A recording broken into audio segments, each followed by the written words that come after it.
Hello बच्चों, अब हमारा टॉपिक है इलेक्ट्रिक कैपेसिटी।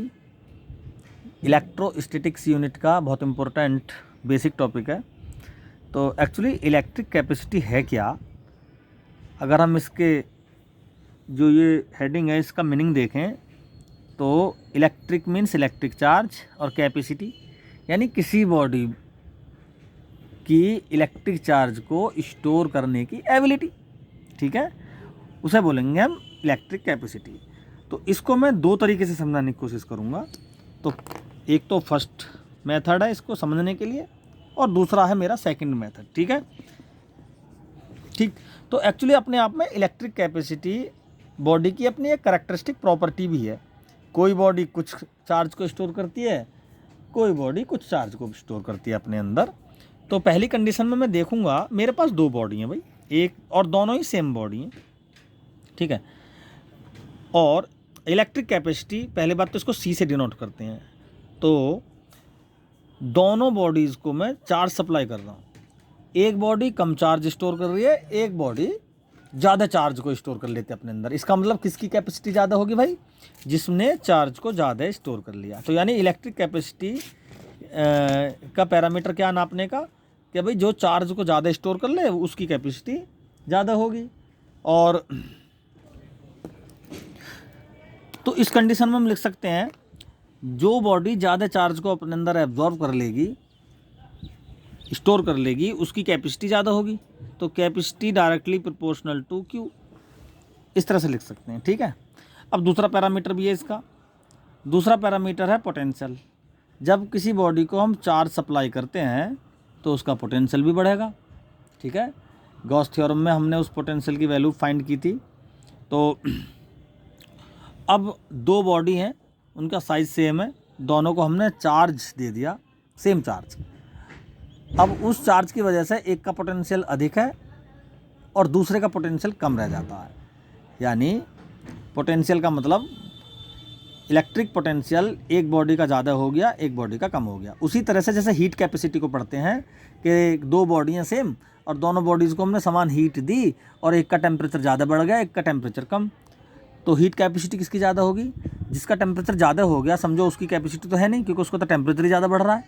जिसका जो ठंडी है, जिसका टेम्परेचर कम है, समझो वो ज़्यादा एब्जॉर्ब कर लेगी। इसी तरह से जिसका वोल्टेज कम है, जिसका पोटेंशियल कम है, समझो वो और चार्ज को अपने अंदर एब्जॉर्ब कर सकती है, यानी उसकी कैपेसिटी ज़्यादा होगी। हम कह सकते हैं जिसका पोटेंशियल कम होगा उसकी कैपेसिटी चार्ज को स्टोर करने की ज़्यादा होगी। तो जो कैपेसिटी है इलेक्ट्रिक कैपेसिटी, वो इलेक्ट्रिक पोटेंशियल के इन्वर्सली प्रोपोर्शनल है। तो हम कह सकते हैं उसको इस तरह से लिख सकते हैं, ठीक है। तो फॉर्मूला बन गया C is equal to Q upon V. ये है इलेक्ट्रिक कैपेसिटी का फॉर्मूला, कूलाम पर वोल्ट, और ऐसा यूनिट हो जाएगी इसकी फैराड। हम इसकी डायमेंशंस भी फाइंड कर सकते हैं। कूलाम को लिख सकते हैं हम IT, V को लिख सकते हैं W अपॉन क्यू, क्यू की जगह IT लिख सकते हैं। और ये हो जाएगा I square T square W, और I हो जाएगा A स्क्वायर T स्क्वायर, और W हो जाएगा MLT-2। तो यहाँ से हो जाएगा, इसकी डायमेंशन हो जाएगी M-1 L-1 A2 T4। ये इसकी डायमेंशन भी हो जाएगी, ठीक है। दूसरा मेथड क्या है इसको समझने का कि जब हम किसी स्पेयर को चार्ज देंगे तो उसका पोटेंशियल बढ़ेगा, Q directly proportional to V, ठीक है। यानी जैसे जैसे चार्ज बढ़ेगा, बॉडी को सप्लाई करेंगे तो उसका वोल्टेज बढ़ेगा। किस रेशो में बढ़ेगा वो उसकी एक प्रॉपर्टी पे डिपेंड करता है, जिसको हम कहेंगे इलेक्ट्रिक कैपेसिटी C।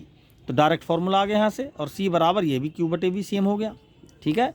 अगर कोई स्पेयर है, इसको हमने चार्ज सप्लाई कर दिया, V वोल्टेज हो गया, तो इस चार्ज से, ठीक, तो सरफेस पे वोल्टेज V हो गया। तो V बराबर क्या हो गया, C बराबर हो गया Q/V, और V बराबर क्या होता है?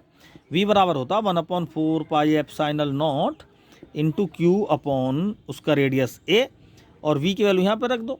तो फॉर्मूला अब निकल, Q से Q कैंसिल हो जाएगा, C की वैल्यू आ जाएगी, C की वैल्यू आ जाएगी 4 पाई एप्सिलॉन नॉट A। यानी कहने का मतलब है यहाँ से कैपेसिटी जो स्पेयर की रेडियस है उसके डायरेक्टली डिपेंड है। अगर इसका मतलब ये होगा, अगर स्पेयर या कोई बॉडी साइज में जितनी बड़ी होगी उसकी कैपेसिटी उतनी ज़्यादा होगी। फिजिकली कोई भी समझ सकता है इसको। तो बहुत बेसिक टॉपिक है और सिंपली मैंने इसको समझाने की कोशिश की है। मैं आशा करता हूँ कि ये एक करैक्टरिस्टिक प्रॉपर्टी जो इलेक्ट्रिक कैपेसिटी है आप लोगों को आसानी से समझ में आ गई होगी। Thank you.